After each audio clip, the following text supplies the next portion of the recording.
Hey everybody, what is up? Welcome back to Final Trade. We're going to take our final 60-day look at Aetherdrift collector box sales data off of TCG Player in the whole pre-release period and out to 60 days post-release. It has sold 2,529 collector boxes on the platform at a total of $607,000 for an average price per collector box of $240, which is just barely break even for most card stores in the US. But there's kind of a bigger story to that price number, and of course you see this big spike in the 7-day moving average price all the way up to $283 prior to release, and then you see the very poor price action on the way down after release.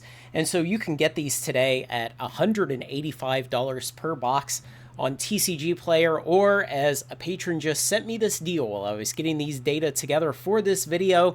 Over on eBay, you can get cases of this at $175 per box. You have to buy the whole case, but $175. And so that really shows that, yeah, there was a time to make hay while the sun was shining on this product early before release, but only a pretty narrow time. And since then, it's been a pretty bad product for card stores to have to hold. Will it come back? Well, it's just another in a long line of poorly performing hat set collector boxes like Murders and Outlaws. And what I'm going to put it up against here, first off, I'm just going to show Foundations, the runaway surprise hit of late 2024, and we see that the red line of Foundation collector box cumulative spend is twice as high as the Aetherdrift box at 60 days post-release for both of these products. So Foundation absolutely blowing away Aetherdrift. Please, WotC, stop making hat sets. Give us the flavor that we want.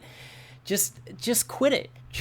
I wish they would just stop it. So let's put up the two more sets. We'll go with Duskmorn and Bloomburrow. We'll add those to the plot now. And we see the purple line of Bloomburrow coming in about $220,000 above Aetherdrift at the 60-day mark. And the yellow line of Duskmorn just tying it. You know, Duskmorn, we might say, was it was a hat set light. So it wasn't quite completely a hat set, but it was close into the territory.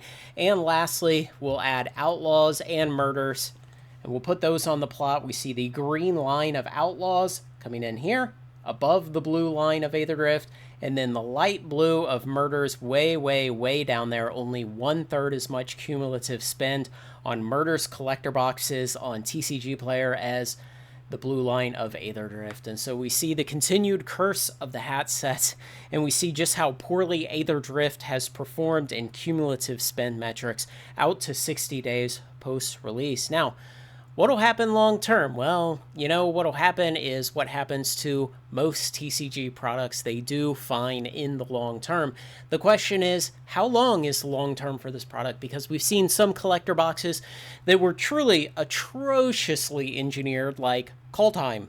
Kaldheim has taken years to finally get off its lows and make some movement up. Of course, it came up 50% in 2024, but it's still not back to release day price or to break-even price for any card store who bought it in the 180s in 2021. So, you know, some of these boxes can stay pretty weak for a long time. I don't think these recent 2024 and 2025 era standard hat set boxes like Outlaws, Murders, and Aetherdrift, I don't think they're going to stay that bad for that long, because they are in the period of better collector box engineering by WotC. WotC has a handle on the engineering. It has a handle on the print runs for the collector boxes. The problem is, well, to a great degree, the problem is the flavoring of the sets is very lazy. The stories are nonsensical. And, well, we can see set after set after set what began as kind of a silly theory on hat sets is turning out to maybe have some predictive power, and kind of looks like it keeps being true. So maybe WotC can get us back to the kind of flavor and stories that we like for our Magic expansions, and maybe that would help. For now, as much as I did not think that being a hat set was a big driver of poor performance to start with, the longer that we keep seeing those consistent results, the harder it is to keep believing something other than that theory. So this is the last look at the Aetherdrift collector box sales data. We stopped looking after 60 days because most of the interesting price action on collector boxes is done. If you want to get in on either of those deals, buying them in singles for $185 from TCG Player or buy the case from eBay for $175 per box, I'll have affiliate links down below. Thanks to everyone who makes this content possible, especially my very generous supporters on Patreon. Like, comment, share, and subscribe, and join me on Final Trade.